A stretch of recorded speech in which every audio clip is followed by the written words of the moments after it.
ആറളം പഞ്ചായത്തിലെ എടൂർ കീഴ്പള്ളി റോഡിൽ വളയംകോട് നെടുമുണ്ടയ്ക്കടുത്ത വിജനമായ പറമ്പിലും റോഡരികിലും മാലിന്യങ്ങൾ കുന്നുകൂടുന്നു.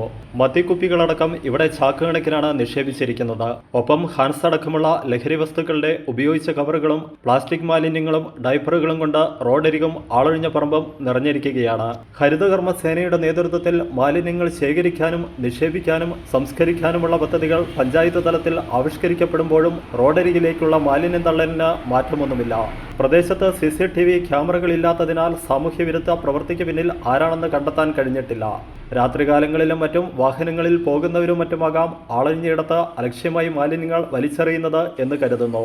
മഴക്കാലം ഇങ്ങടുത്തതോടെ ഇത്തരത്തിലുള്ള പ്രവണത പകർച്ചവ്യാധികൾക്കടക്കം കാരണമാകാം എന്ന ആശങ്കയുമുണ്ട്. ബന്ധപ്പെട്ടവർ സാമൂഹ്യവിരുദ്ധ പ്രവൃത്തി നടത്തുന്നവർക്കെതിരെ നടപടിയെടുക്കണമെന്നും കുറ്റക്കാരെ കണ്ടെത്താൻ CCTV ക്യാമറകൾ ഉൾപ്പെടെ സ്ഥാപിക്കണമെന്നതുമാണ് ഉയർന്നുവരുന്ന പ്രധാന ആവശ്യം. പ്രൈം വിഷൻ ന്യൂസ്, ഇരട്ടി.